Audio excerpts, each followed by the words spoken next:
جب تمہاری آزمائش ختم کرنے والا ہوگا تو تمہیں کچھ خاص اشارے اور نشانیاں ضرور ظاہر کرے گا۔ دیکھو، اس بات کو کبھی بھی مت بھولیں کہ اللہ آزمائش صرف بارے لوگوں پہ ڈالتا ہے۔ اللہ اپنے محبوب بندے کو زیادہ آزمائشوں میں ڈالتا ہے تاکہ جان سکے کہ اس کا محبوب بندہ کیا کرتا ہے۔ یاد رکھیں، ہر رات اپنے ساتھ سویرا لے کر آتی ہے، ہر مشکل کے ساتھ آسانی ہے۔ تو اپنے اللہ کو یاد رکھیں اور اسی سے مانگیں، اس پر بھروسہ رکھیں، اس کے کن کو انتظار کریں، پریشان مت ہوں۔ اللہ اب پہ آپ کی طاقت سے زیادہ بوجھ نہیں ڈالے گا۔ یہ وقت بھی گزر جائے گا اور انشاءاللہ پھر آزمائش کے بعد اللہ بے شمار نعمتیں اور آسانیاں عطا فرمائے گا۔ مایوس مت ہونا، اللہ ہے نا، وہ سب اچھا کرے گا۔ صبر کر کے دیکھو، کیا پتہ اللہ کی بھی وہی رضا ہو جو تمہاری ہے۔ آپ کو پتہ ہے اللہ ہمیں آزمائش میں کیوں ڈالتا ہے؟ تم کہتے ہو کہ درد اب برداشت سے باہر ہو گیا ہے۔ اللہ کہتا ہے کہ وہ کسی جان پر اس کی طاقت سے زیادہ بوجھ نہیں ڈالتا۔ تم کہتے ہو کہ اللہ میں ہی کیوں؟ وہ کہتا ہے کیونکہ میں تم سے محبت کرتا ہوں، اور اللہ جن سے محبت کرتا ہے ان کو ہی آزمائش میں ڈالتا ہے۔ دیکھو، آزمائش تمہیں اللہ سے ملواتی ہے، درد تمہیں سجدوں تک لے آتے ہیں، تکلیفیں تمہیں تہجد تک لے آتے ہیں، زندگی کی ہر کمی تم سے دعائیں کرواتی ہے، اور ہر دکھ اور مشکل تمہیں جائے نماز تک لاتے ہیں۔ اور اللہ اپنے پیاروں کو ہی سب سے زیادہ آزماتا ہے کیونکہ وہ ہمیں اپنے اور قریب دیکھنا چاہتا ہے۔ تواس لیے اللہ سے قریب ہو جاؤ۔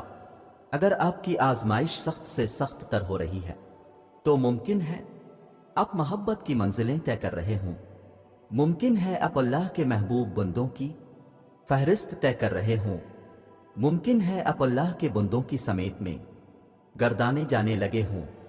تکلیف ملتی ہی اس لیے ہے تاکہ ہم سمجھ سکیں کہ جو درد ہمیں اپنی بساط سے زیادہ لگتا وہ دراصل ہمارے حوصلوں کی حدود کے اندر ہوتا ہے اور ہم اسے پہچان نہیں پاتے، بس تکلیف کی ذرا سی شدت پر ڈھہ جاتے ہیں۔ جب وہ مدد کرنے پر آتا ہے تو سمندر میں بھی راستہ بنا دیتا ہے، اور تم کیوں مایوس بیٹھے ہو کہ وہ تمہاری مدد نہیں کرے گا، تمہارا یقین نہیں توڑے گا؟ تم بس یقین کامل رکھو، وہ تمہاری زندگی بدل دے گا۔ اس وقت اب جتنی بھی تکلیف میں ہو، یہ صرف آزمائش ہے آپ کی۔ آپ کا رب آپ کو آزما رہا ہے کہ میرا محبوب بندہ اس آزمائش کے وقت میں بھی میرا شکر ادا کرتا ہے یا پھر گلہ کرنے لگتا ہے کہ مجھے ہی کیوں ڈالا گیا اس مشکل میں۔ تو سنو، آپ کو بس بھروسہ رکھنا ہے اپنے رب پر جس نے آپ کو اس مشکل، اس تکلیف میں ڈالا ہے، وہی آپ کو اس سے نکال بھی لے گا۔ ابھی جو ہو رہا ہے وہی آپ کے حق میں بہترین ہے۔ اس کی رضا میں راضی رہے، ہر حال میں اس کا شکریہ ادا کرے، اور پھر ہر مشکل کے ساتھ آسانی ہے۔ یہ آپ کے رب نے کہہ دیا ہے، اور جو وہ کہہ دے وہ ضرور ہوتا ہے۔ توکل رکھو، کیونکہ اللہ کے معجزے توکل رکھنے والوں کے لیے ہیں، یعنی تمہارے لیے ہیں۔ صبر اور دعائیں کرنے والے اللہ کو بہت پیارے ہوتے ہیں۔ اگر وہ آزماتا ہے تو یقین رکھنے والوں کے لیے مدد بھی بھیجتا ہے، صبر کرنے والوں کے لیے صلہ بھی تیار رکھتا ہے۔ اور جب توکل کرو تو یہ مت سوچو کہ جو مانگا ہے وہ ملے گا کیسے، بلکہ انتظار کرو کہ جو مانگا ہے وہ ہر حال میں ملے گا۔ کب اور کیسے، اس بات کا فیصلہ وسیلے بنانے والی ذات پر چھوڑ دو۔ زندگی میں دکھ جس شدت کا بھی ہو، اللہ نے آپ کو آپ کے حصے کا سکھ بھی ضرور دینا ہے۔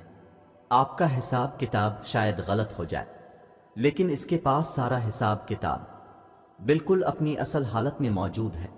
اگر دکھ سے گزار رہا ہے، اس سکھ بھی اس کے در سے ہی ملے گا۔ زرد پتے جہاں سے آتری ہیں، سبز پتے وہیں سے نکلیں گے۔ جب اللہ تعالیٰ کسی کو پسند کرتے ہیں، نہ تو اس انسان کی پسندیدگی کا عالم یہ ہوتا ہے کہ وہ اس انسان پر بہت زیادہ آزمائشیں ڈالتا ہے، اتنی کہ وہ سوائے اللہ کے کسی کو پکارتا نہیں۔ ہمت مت ہارو، دعا مانگتے رہو تب تک جب تک جواب نہیں مل جاتا۔ جب وہ تمہیں صبر کی انتہا کو لے آیا ہے تو یقین رکھو کہ آزمائش اب ختم ہونے والی ہے۔